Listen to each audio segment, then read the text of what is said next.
Hi guys, I hope you're having an amazing night so far.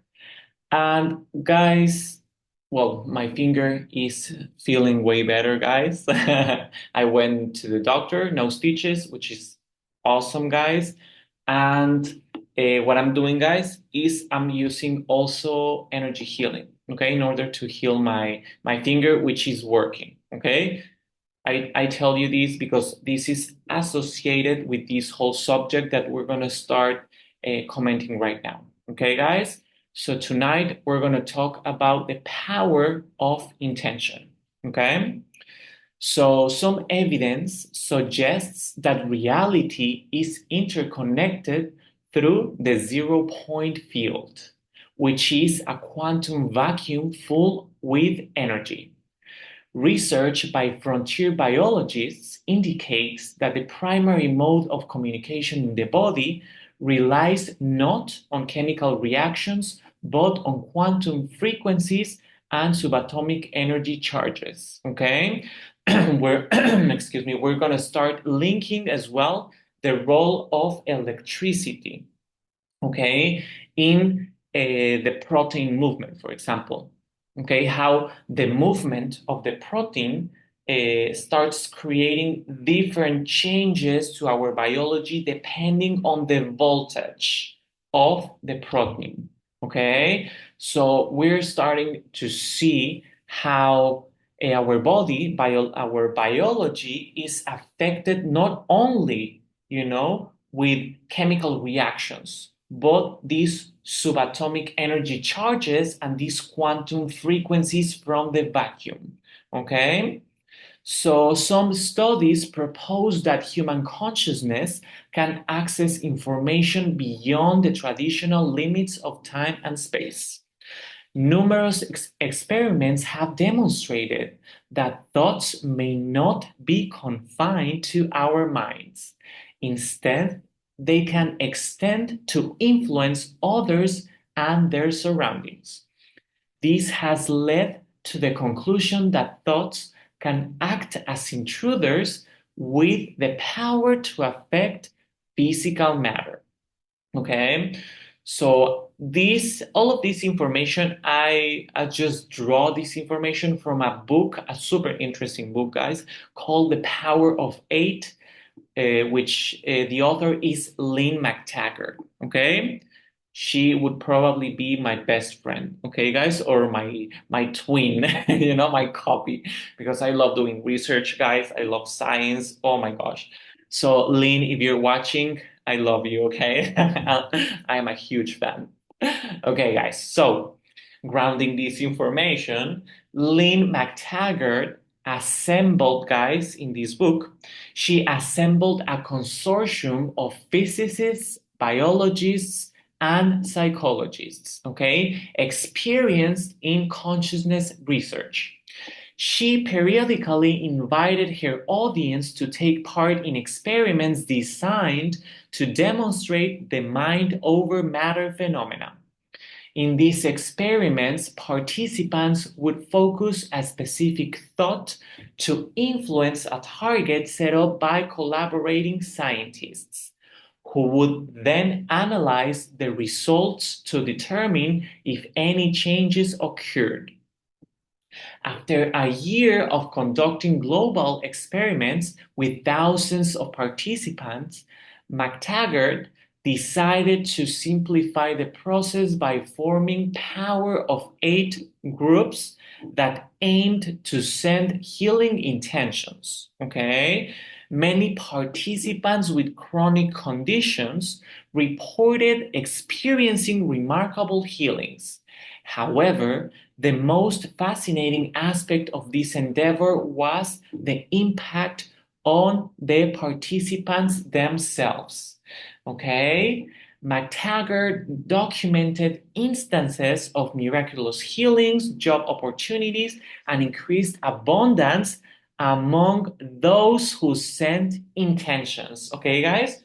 So we are seeing that the group of people that were sending intentions got magnifying energies in their reality because they were delivering that energy, of love, of healing to a person which was, actually experiencing healing themselves. But not only that, they received their energy amplified in their own reality through these studies. Okay, guys, this is not magic. This is not, oh my, these are studies, guys. These are documented studies. Okay, this is data. Okay, this is tangible data that we can relate and we can see, oh my gosh, so what's going on here? So, Lynn McTaggart, in her book, The Power of Eight, she shares the story of a U.S. Army veteran named Don Berry, who was diagnosed in 1991 with something called ankylosing spondylitis. I don't know if I'm pronouncing it right. Okay, guys? This illness uh, limited his ability to move from side to side. Okay, so for 20 years, his chest had been immobile and he had undergone 2 hip replacements and he was living in constant pain. He had numerous x-rays and tests, compiling a comprehensive medical history to track any changes. Okay, this is what we use to gather data. So a group sent healing intentions to Don twice a day, and he kept a diary of his condition. Over time, he reported that he was feeling better, not an immediate cure, but a noticeable reduction in pain. Eight months later, after visiting his rheumatologist, he confirmed he had greater movement and less discomfort. So, how these groups worked, okay? Lynn began organizing groups of 8 people to focus their healing intentions on one individual for 10 minutes. They targeted individuals that would explain their challenges to the group, which they would explain their challenges to this group, okay, guys, which would then hold hands in a circle and send healing thoughts collectively. After the session, participants were asked to report on their mental, emotional, and physical states the following morning. Okay? So the power of 8 groups have had the potential to create a kind of psychic internet, okay? Which we have right now the vocabulary, guys, uh, right now to explain these, okay? So we have something called the etheric grid. We have something called that it's already set up in our planet, which is called the ascended Earth's fifth dimensional crystalline grid, that we can use when we start ascending, when we start connecting to these higher frequencies, when the spin of our electron starts, accelerating. Remember, guys, 1,206 times, all of this information, we have it in the supramonad. uh, we start accelerating our frequencies, our spin, and therefore our body starts mutating. Okay. And then we also do this quantum entanglement, which is really important from the suns, from the inner sun of Agartha, from the sun in Sirius, from the sun in the Pleiades, in the Maya star system. So we do this quantum entanglement, and our biology starts changing because of these frequential changes. When we start getting into this fifth dimension, we can then start connecting to this crystalline grid, okay, which is a grid that transfers data, energies, I tell you this because we have tools, guys. Okay? And if you're watching this video, guys, you are already awake. Okay, you're probably experiencing this in your reality. So that's why I'm like providing you with data so you can start linking everything together. Okay? So I'm gonna talk right now about a scientist called Konstantin Korotkov. Okay, so Constantine, a professor at the ITMO University, formerly St. Petersburg State University, these scientists, Constantine, had built on Fritz Albert Popp's ideas and equipment, you know, discovering that he could more easily measure faint light when an electromagnetic field was applied, which amplified the light significantly, making it much simpler to detect. At just 24 years old, Constantine had already established himself as a prominent quantum physicist and became fascinated by the work of Simeon Kirlian, which we already discussed in the previous video called the Auric Field on the researches of the Auric Field. So Kirlian discovered that when any energy conducting material, including human tissue, was placed on a glass plate and subjected to high voltage, high frequency electricity, a low current generated a halo of colored light around the object that can be captured on film. Kirlian claimed that these photographs represented the energy field of living things, or auric fields, representing their health status. Okay? Now we have the scientist Konstantin Korotkov, who eventually improved on Kirlian's basic method by capturing this mysterious light in real time. He developed a gas discharge visualization, a GDV, device that excited the photons of a living system, making them shine millions of times more intensively. This device combined advanced optics, digitized television matrices, and powerful computing to measure light intensity and recognize patterns. A computer program would then generate a real-time image of the organism's biofield and deduce its health status from this data. Okay? Constantine authored 5 books on energy fields and gained recognition from the Russian Ministry of Health, which acknowledged the significance of his invention for the health assessment and disease diagnosis. By 2007, the GDP device was widely used for general diagnostics and to monitor patients' recovery after surgery. The Russian Ministry of Sports also took interest in employing his technology to evaluate athletes training for the Olympics.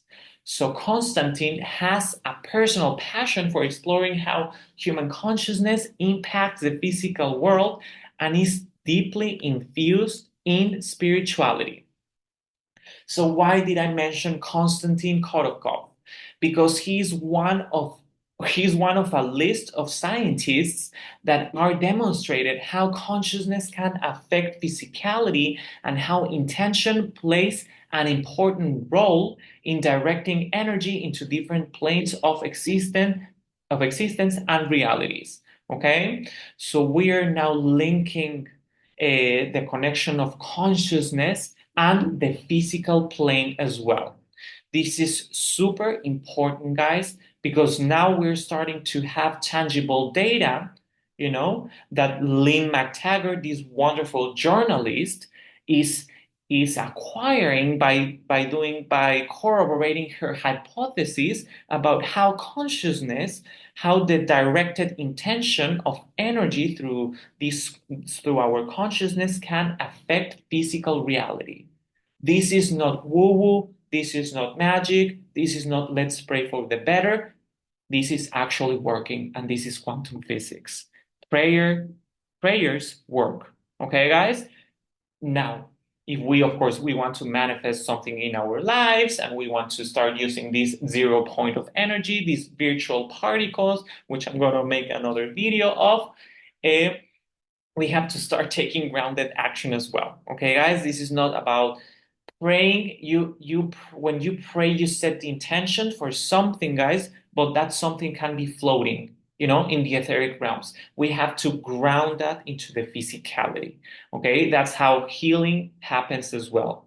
That's how I've been working with some extraterrestrial consciousnesses that have helped me to heal my finger, because we now know that we can influence physicality through energies, and of course the healing is going to take maybe 2 days, depending on how many days the energy from the etheric, because first we have to repair the etheric or the astral, bodies, so then the physical can receive these changes. Okay, so it takes a little time sometimes. Okay, but this exists and this happens.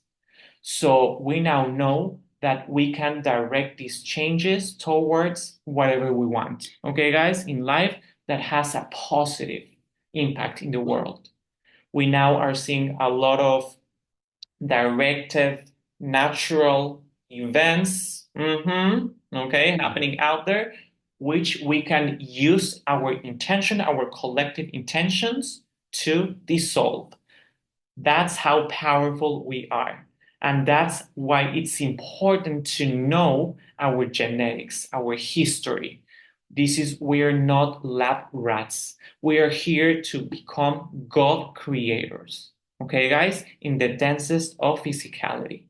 So light up that atomic field of your heart, guys. Start connecting with your life force, with your spirit, so you can start redirecting this energy towards healing and towards creating the world that we want to live in. You are not powerless. We, the people of the worlds, are the gods that have been asleep. So now, due to this polarity game that this other polarity is playing, they have awakened the gods. Who are the gods? You and me. I hope this video helps a lot, guys. And make sure to like the video and to subscribe, okay, if you like the content. Have a good night wherever you are.